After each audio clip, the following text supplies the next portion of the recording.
হয়েছে, তার জন্য আজকে আমাদের উপর আক্রমণ। দেখতে পাচ্ছেন তৃণমূল কি করে এসএফআইকে ভয় পায়।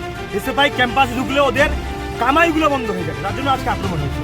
আমরা এর জবাব আমরা দেবো। পরিষ্কার হয়ে বলছি, রক্ত বেরোচ্ছে, এই রক্তের বদলে রক্ত দিয়ে হবে। এসএফআই ও তৃণমূল ছাত্র পরিষদের মধ্যে ব্যাপক উত্তেজনা উত্তরবঙ্গ বিশ্ববিদ্যালয়ে। যাদবপুরের ঘটনায় উত্তরবঙ্গ বিশ্ববিদ্যালয়ের 2 নম্বর গেটে বসে বিক্ষোভ প্রদর্শন করছিল এসএফআই। তৃণমূল ছাত্র পরিষদের অভিযোগ, সাধারণ ছাত্রছাত্রীদের গেটে বাধা দেওয়া হচ্ছিল, তাই বাধা সরাতে বলায় সেই সময় দুপক্ষের মধ্যে হাতাহাতি ও মারধর হয়, যার জেরে এসএফআই সভাপতির রক্ত ঝরে বলে অভিযোগ। গোটা ঘটনায় একে অপরের বিরুদ্ধে ক্ষোভ প্রকাশ করে দুই দল। এই ঘটনায় রীতিমতো উত্তেজনা সৃষ্টি হয়েছে বিশ্ববিদ্যালয় চত্বরে। এর উপর আক্রমণ।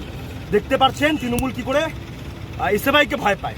এসএফআই ক্যাম্পাসে ঢুকলে ওদের কামাইগুলো বন্ধ হয়ে যাবে, তার জন্য আজকে আক্রমণ হয়েছে। আমরা এর জবাব আমরা দেবো।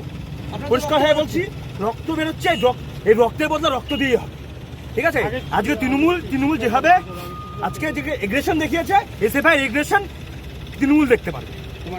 কেন করছে কি মনে হয়? তন্ময় অধিকারী, এসএফআই জেলা প্রেসিডেন্ট। শিলিগুড়ি থেকে নিজস্ব প্রতিনিধি রিপোর্ট, খবর বাংলা।